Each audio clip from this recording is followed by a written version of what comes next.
Hello, I'm Shauna Lawhorne with the League of Women Voters. Along with the League and SFGovTV, I'm here to discuss Proposition A, a ballot measure that will be before the voters on Tuesday, November 6th. The 100-year-old Embarcadero Seawall is the foundation of approximately 3 miles of San Francisco's northeastern waterfront. The seawall supports Muni, BART, and power and water utilities. The seawall no longer adequately protects the city from tides, floods, and rising sea levels. The seawall is also not protected from earthquake damage. Through the Port of San Francisco, the city is responsible for maintaining the seawall. The city plans to modernize, upgrade, and repair the seawall over the next 30 years. The port's recommended plan is estimated to cost up to $5 billion, and the city seeks to finance the first phase. To pay for large capital projects, the city relies on several funding sources, including borrowing money by selling general obligation bonds. The city uses property tax revenues to pay the principal and interest on these bonds. Proposition A would authorize the city to borrow up to $425 million by issuing general obligation bonds to modernize, repair, and upgrade the Embarcadero seawall. The Citizens General Obligation Bond Oversight Committee would review the spending of general obligation bond revenue proceeds. The city will conduct a public process to determine the specific projects to modernize, repair, and upgrade the seawall. The bond will fund ongoing design and construction improvements that address the most significant earthquake and flood risks to the seawall. Proposition A would allow an increase in the property tax to pay for the bonds if needed. It is city policy to limit the amount of money it borrows by issuing new bonds only as prior bonds are paid off. Landlords would be permitted to pass through up to 50% of any resulting property tax increase to tenants.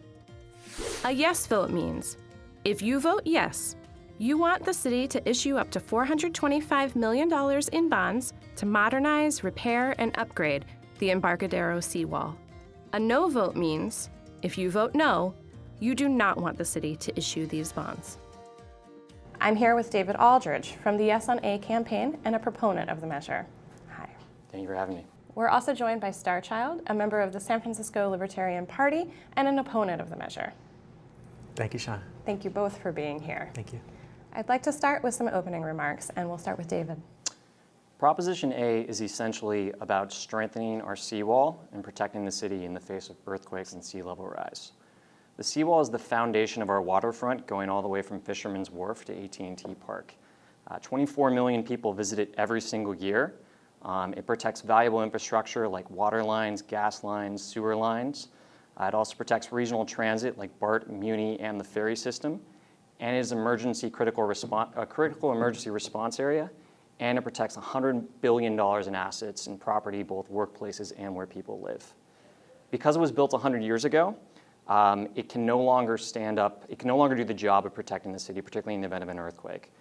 A major earthquake could happen at any moment. Scientists are certain that one will probably happen in the Bay Area within the next 25 years or so. And if that fell, then the seawall would fall, which would be catastrophic for the city. We are also concerned about sea level rise. We are already seeing waters crest over the Embarcadero on king tide days, particularly at Pier 14.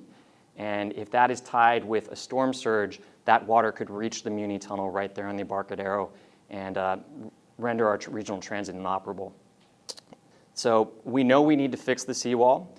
We know it's not going to be cheap, but we have found funding solutions, the statewide and the federal level.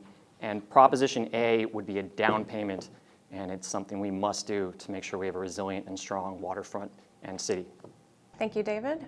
Starchild. So the measure calls this a seawall. It's a bit misleading. It's actually the promenade along the bay that people walk on next to the Embarcadero roadway, and it's roughly the same height as the roadway behind it. Exactly what it's supposedly protecting, in its current form is not clear. They want to make it taller, I understand, but they're not talking about exactly how much taller, probably because people know it's going to potentially ruin views of people traveling, biking along the waterfront. The U.S. Geological Survey found that by the end of the century, Relative to sea levels, this is a quote, relative to sea levels in 2000, by the 2070 to 2099 period, sea level rise projections range from 11 to 54 centimeters, unquote, at the low end to, quote, 17 to 72 centimeters at the highest, unquote. In other words, just over 2 feet of increase at the most, you know, nearly 100 years from now. When you look at all the other priorities that San Francisco has, homelessness, the need for housing, schools, parks, healthcare, all kinds of things we could be spending this money on. Do we really want to spend $5 billion? This is going to be cutting the budgets of residents, both property owners and tenants who would face higher rents as a result of this measure. And the amount that they're charging up front is not even the full cost of it. Willie Brown said, news that the Transbay Terminal is something like $300 million over budget should not come as a shock to anyone. We always knew the initial estimate was way under the real cost, and that's true for this so-called seawall, I think, as well. Okay, thanks, Starchild. The first question is just very basic. Why exactly do you oppose this proposition? Well, for starters, a lot of the land that we're talking about along the waterfront is leased by various commercial businesses.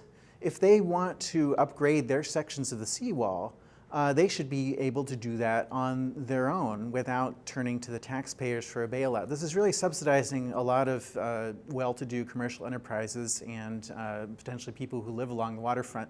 The ballot measure language makes it sound like it's protecting the entire city, but that's obviously nonsense. You know, people up in higher elevation parts of San Francisco are not going to be threatened by any water coming over the wall. If water did somehow get into the Muni Tunnel or something in an extreme rare event, it would be much cheaper to pump that water out. And I've seen, you know, water coming up over the promenade a little bit when people, and it's no big deal, really. You know, this is a huge project, you know, a solution in search of a problem, really. Great. Why do you support the measure, David? Well, I want to take issue with a few things Starchild said there. First of all, he mentioned that we should just make it taller. That's not what this is about. This is about strengthening the seawall. There are different ways of doing that. Heightening it is definitely one option, but you can also look at various solutions that New York is taking, for instance, where they're actually reseeding oyster bays, and perhaps you would want to do something like actually create almost this like kind of like marsh-like bump, because marshes are sort of nature's perfect seawall. So there's a lot of different aspects that you want to take a look at and make sure you're doing the right thing, and we shouldn't just say it has to be taller. Second of all, cost of $5 billion would not go to San Francisco directly. As I mentioned, there are federal programs which we would be tapping into. We were lucky enough to get a new start from FEMA. On the statewide level, we will see funding as well. And then lastly, he mentioned the big players. We're talking about the Giants Ballpark, the Exploratorium. They are actually contributing as well to something called the Community Facilities District, as well as the fact that the newer construction happening down by India Basin is also contributing on their own dime to prepare for sea level rise as well. The last thing, if I could just get this in, it is a general obligation bond, so it does not raise property tax rates. I just want to make sure that's clear. Great. Which leads into my next question, which is why is a bond measure the right or wrong way to upgrade the seawall? Absolutely. Well, I think first of all, because it wouldn't raise rents and it wouldn't raise property taxes. Second of all, because of the fact that it is $425 million, it's outside of the discretionary ability of the Board of Supervisors, which is why they unanimously voted to make sure that it was on the ballot this November. Borrowing, you know, hundreds of millions of dollars, ultimately billions for this entire project, which they're not putting on the table now. When you borrow money, you're going to have to pay it back. So saying it's not going to raise property taxes, you know, respectfully, I think is incorrect. Ultimately, it will mean residents paying more money. And I think the Port Commission, Port Authority, should look to cutting their own costs. The Port Director, as of 3 years ago, was paid over $340,000 a year in salary and benefits. I think they need to tighten their own belts before turning to the public.